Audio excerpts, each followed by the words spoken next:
Your perspective on the significance of the Sudan political agreement. Joining me today is Niemat Ahmadi, founder of the Darfur Women Action Group.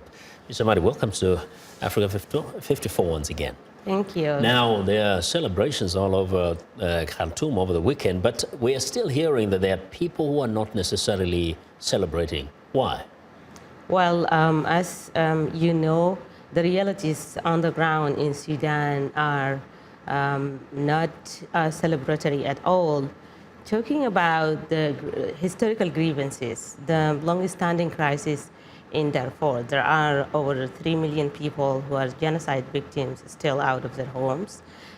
People in Nuba Mountain, the Blue Nile, and including people who have lost their life or wounded throughout the 6 months of the protest in Khartoum. They are yet to find justice, and that is, I think it is a very long way to go. Of course, a long way to go. But someone would say this is hope. At least this has ended in a peaceful way, and there's going to be a government that is bringing in civilians, although there will be also military people in it. We always have hope, and but it is not. The problems are not solved by telling people to have hope. There has to be steps, and it has to start right. For example, I will make a very important example. Like, say the future of Sudan is a newborn child, and you tell me the health of the mother is not a priority as long as there is going to be a job. So it is very important that at this stage, this interim arrangement to start right, so that we can guarantee that every upcoming steps can go right. So what is it you want to see happen today in order to give you hope that things will go well tomorrow?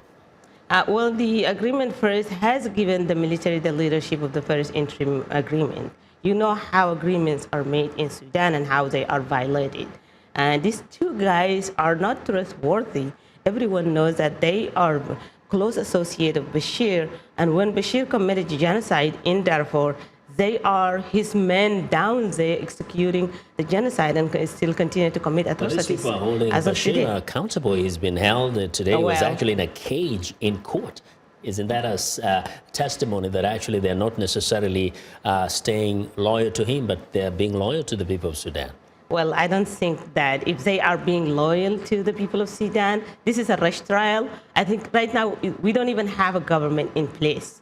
So trying Bashir for $90,000, it doesn't make any sense. Al-Bashir has 2 pending arrest warrants against him for the genocide, war crimes, and crimes against humanity that is committed against the people of Darfur. To build trust and show the people of Sudan that you are loyal to them, hand Bashir over to the International Criminal Court, and then let the corruption trial come later. Yeah, but let's say this. I've seen so many people celebrating on the streets. Could you be in the minority of those who are not warming up to this agreement? I mean, it's an agreement, a beginning for a journey that may take long. Well, around the Friendship Palace, of course, people are celebratory, but how many million Sudanese?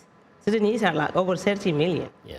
You tell me about 200 people around that. Saying, it's not representative. So are you saying that this agreement does not give you hope for a brighter Sudan tomorrow? I don't think the agreement is going to give me that hope, because we needed to see more. Okay. It's too little and we'll too be late. Watching, and maybe we'll call you over to see what you think of it. And we thank you very much for joining us today. Thanks a lot. Hold on there. That's Niemat Ahmadi, who is the founder of the Darfur Women Action Group.